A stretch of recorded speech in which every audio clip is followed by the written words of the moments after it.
At 5:55 Moscow time this morning, with missiles raining down on Ukraine, the tyrannical Russian President Vladimir Putin issued this chilling and deranged warning to the world. And now some very, very important words for those who could be tempted to intervene from the outside. Whoever tries to hinder us, and even more so to create threats to our country, to our people, should know that Russia's response will be immediate. And it will lead you to such consequences that you have never encountered in your history. We are ready for any development of the events.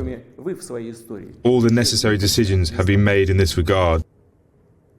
I hope that I will be heard. That's the same Vladimir Putin, now openly threatening nuclear warfare there, who just 16 days ago sat on the other side of a very long table and assured the French President Emmanuel Macron that de-escalation in Ukraine was assured.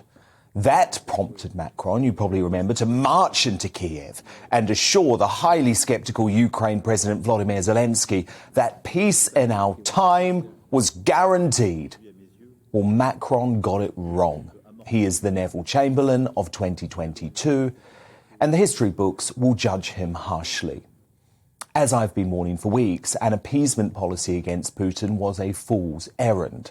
That's because it became clear just hours later when explosions began going off all over Ukraine as the first invasion of a sovereign country in Europe by a major power in 80 years was underway.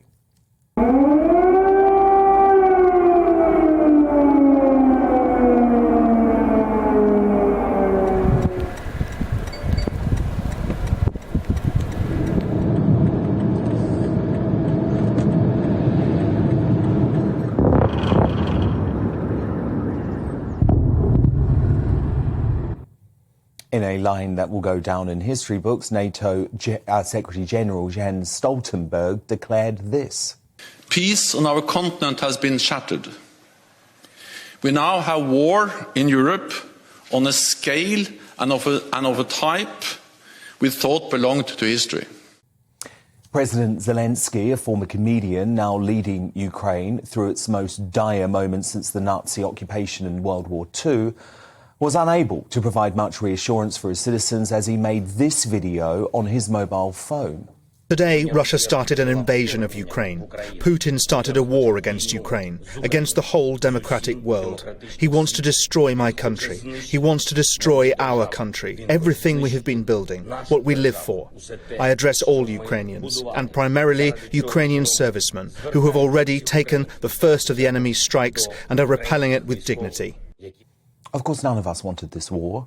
It was right for Western leaders to offer the potential for a diplomatic solution down to the very last moment.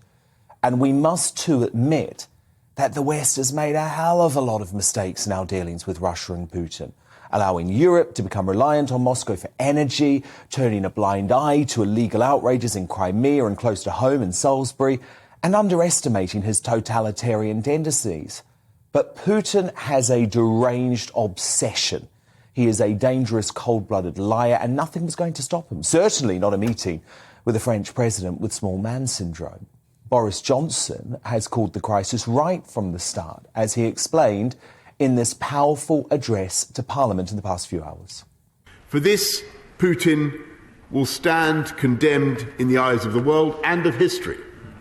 He will never be able to cleanse the blood of Ukraine from his hands. I'm driven to conclude that Putin was always determined to attack his neighbour, no matter what we did. Now we see him for what he is, a blood-stained aggressor who believes in imperial conquest. Putin is certainly seeking a bloody legacy here, and he has an innate, unshakable desire, really, to start rebuilding the Soviet Union. He knows the West are desperate to avoid World War III and will do anything to stop having to put boots on the ground. But the West cannot allow this Hitler-light Putin to win. And the sanctions measures unveiled by the UK, EU and US this evening must only be the beginning of the pain we will bring to his despotic regime.